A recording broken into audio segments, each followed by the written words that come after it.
بسم الله الرحمن الرحیم. عرض سلام و ادب و احترام دارم خدمت مردم شریف، خوب و مهربان میبود.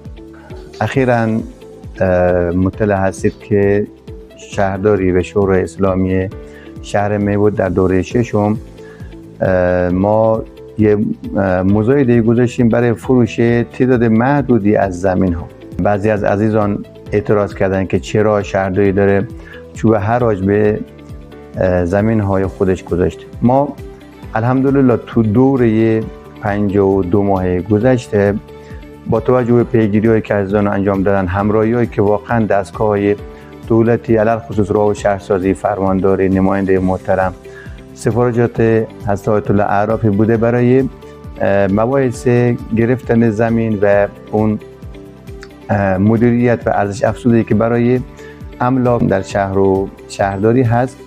الحمدلله ما زمینای خوبی گرفته شده. مقداری که اولا گذاشتش برای فروش من فکر میکنم کمتر از 10% یا کمتر از 5% زمینایی که الحمدلله تا حالا شهرداری از دستگاه دولتی دریافت کرد و همچنین توافقاتی که با مردم شریف داشتیم ما و به جای خدمات ما زمین گرفت.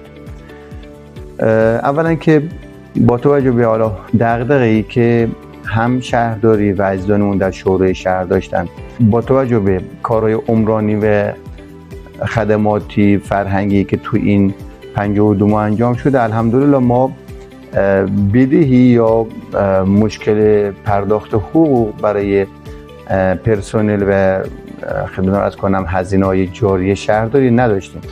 این مقداری هم که انشاءالله قرار فروش بشه که انشاءالله مردم هم همراهی داشته باشن که بتونیم ما به فروش برسانیم، فقط برای خرید ماشینالات عمرانی و ماشینالات بیشتر خدماتی هست. برای ماشینالات مکانیزه جمع آوری زباله، ماشین جارو، که ما بتونیم به این روش همونطوری که ما با خرید ماشینالات عمرانی هزینه‌های خدمت عرض کنم خیلی از پروژه عمرانی رو پایین آوردیم و سرعت کار رو بالا بردیم، چون عزیزانمون خودشون انجام میدن تو شهرداری مباحث زیرسازی، روسازی و آسفالت.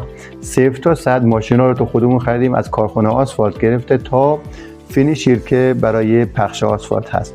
الحمدلله مستقل شدیم، کارا سریع‌تر، ارزان‌تر و خیلی مناسب‌تر برای شهرداری الحمدلله انجام میشه و استفادهش هم که شهروندان عزیز الحمدلله استفاده میکنن و فیضشو میبرن. و برای کارهای خدماتی هم همین کار میخوایم بکنیم که با درایت و پیشبینی هایی که هم عزیزانمون در شهرداری و شورا انجام دادن.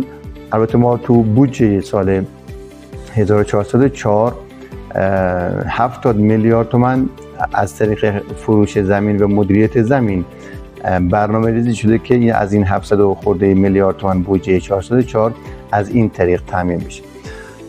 من فقط جهت اطلاع رسانی و روشنگری گفتم که چند نکته رو خدمت شما مردم عرض کنم که انشالله همونطور که کمافه سابق به خادمین خودتون اعتماد کردید و ما بتونیم خدمت بهتری ارائه کنیم. تشکر میکنم از اعتماد و لطف شما مردم و آرزوی موفقیت و سلامتی و در آستان شب یلدا هستیم انشالله که بر همه شما مبارک و میمون باشه.